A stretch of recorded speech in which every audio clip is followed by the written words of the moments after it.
کیا غضب ہے کہ آدمی انسان نہیں ہوتے۔ وہ معزز تھے زمانے میں مسلمان ہو کر، وہ معزز تھے زمانے میں مسلمان ہو کر، اور ہم خوار ہوئے تارک قرآن ہو کر۔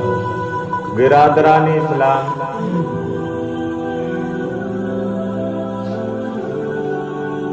آج ہم جس دور سے گزر رہے ہیں، آج ہمارے معاشرے کے اندر اور آج کے جو حالات ہیں، ان حالات میں ہمارے اس معاشرے کے اندر چاروں جانب سے مخالفت کی آندھیاں چل رہی ہیں۔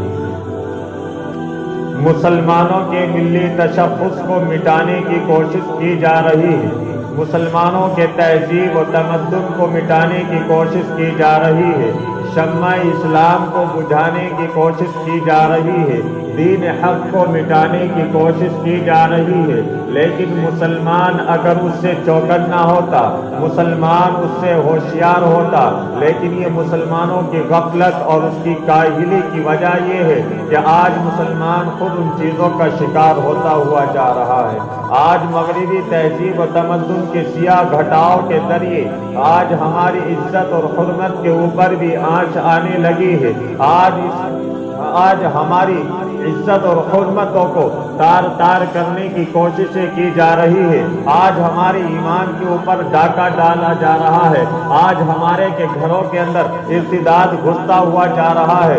آج کفر ہمارے گھروں کی دہلیزوں کے اندر داخل ہو چکا ہے، لیکن آج بھی مسلمان غفلت کی نیند سویا ہوا ہے۔ مسلمان ابھی بیدار نہیں۔ مسلمانوں کی عزت اور حرمتوں کو تار تار کیا جا رہا ہے تو مسلمان غفلتوں کے اندر ہے۔ مسلمانوں کے ایمانوں کے اوپر ڈاکہ ڈالا جا رہا ہے تو مسلمان غفلتوں کی نیند سو رہا ہے۔ آج مسلمان سمجھ رہا ہے کہ دنیا ہی سب کچھ ہے، اگر ہم نے دنیا کو کما لیا تو ہم نے سب کچھ کما لیا ہے۔ نہ آج ہماری عزت محفوظ ہے، نہ آج ہماری آبرو محفوظ ہے، نہ آج ہمارا دین و ایمان محفوظ ہے، نہ آج ہماری شریعت محفوظ ہے، نہ آج ہمارا قرآن محفوظ ہے، نہ آج ہماری مساجد محفوظ ہے۔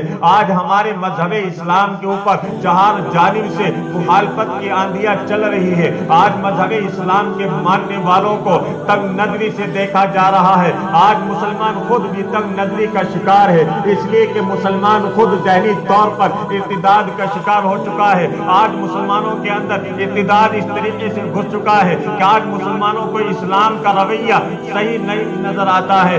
آج مسلمانوں کو اسلامی ماحول صحیح نہیں لگتا ہے۔ آج مسلمانوں کو اپنا طور طریقے جو مذہب اسلام نے ہمیں بتائے تھے، آج خود مسلمان اپنے طور و طریقے کی مخالفت کر رہا ہے۔ مذہب اسلام نے جو طریقے ہمیں دیے تھے ان طریقوں کے خود ایک مسلمان مخالفت کر رہا ہے۔ اسی وجہ سے آج نہ ہماری عزت اور آبرو محفوظ ہے، نہ ہمارا ایمان یقین محفوظ ہے۔ آج ہم دوسروں کی مٹھیوں میں ہیں، آج ہم دوسروں کی کٹپتلیاں بنی ہوئے ہیں۔ آج ہم سوچ رہے ہیں کہ ہم دین کا بہت بڑا کام کر رہے ہیں کہ آج ہم نے نماز پڑھ لی ہے، جمعے کے دن 8 دن میں آگے 2 رکعت نماز پڑھنے کے لیے کہ ہم نے بہت بڑا تیر مار دیا ہے، ہم نے خدا کے اوپر احسان کر دیا ہے۔ آج ہم جانتے ہیں کہ 2 رکعت نماز پڑھنے کے بعد میں کہ ہم بہت بڑا احسان کر کے آئے ہیں، یعنی آج ہم بہت بڑا کام کر کے آئے ہیں۔ ہم 2 رکعت نماز کو کیا سمجھ رہے ہیں؟ آج ہمارا ایمان بھی محفوظ نہیں ہے، آج ہماری بیٹیاں محفوظ نہیں ہیں، آج ہماری بیویاں محفوظ نہیں ہیں۔ آنے والی نسلوں کا کیا ہوگا؟ کبھی ہم نے سوچا ہے کہ ہماری نسلیں کہاں جا رہی ہیں؟ آج ہم اعلیٰ تعلیم کے لیے لگے ہوئے ہیں کہ ہمیں اعلیٰ تعلیم چاہیے۔ کسی نے انکار کیا ہے کہ تم اپنے بچوں کو اعلیٰ تعلیم نہ دلاؤ؟ ارے اپنے بچوں کو اعلیٰ تعلیم دلاؤ اس سے پہلے کہ تم اپنے بچوں کو مسلمان بناؤ۔ آج ہمارے گھروں کے اندر ارتداد اس طریقے سے داخل ہو چکا ہے کہ آج ہمارے بچے، ان کے ذہن اسلام کے مخالف ہوتے ہوئے جا رہے ہیں۔ آج ہماری بچیوں کے کیا حال ہے آپ دیکھ نہیں رہے کہ آج ہمارے ذہنوں کے اندر اتنی غلط فہمیاں گھس چکی ہے کہ آج مسلمان اپنے مسلمانی ماحول کو سمجھ نہیں رہا۔ آج ہم اپنے بچوں کو یہودیوں کے عیسائیوں کا کلچر سکھا رہے ہیں، عیسائیوں کے اسکولوں اور کالجوں کے اندر بھیج رہے ہیں، مشرکینوں کے کالجوں کے اندر بھیج رہے ہیں۔ اگر کوچنگ سینٹر بھی اگر مسلمان کو ملتا ہے تو کسی کافر اور مشرک کا ملتا ہے۔ تمہیں کوئی مسلمان نظر نہیں آتا جو ہماری ماں بہن بیٹیوں کی عزت اور حرمتوں سے کھیلا جا رہا ہے؟ ہمارے سمجھ میں بات نہیں آتی۔ ہم کہہ رہے ہیں کہ یہ ہماری بچی اچھی ہے۔ کس نے کہا کہ تمہاری بچی اچھی ہے؟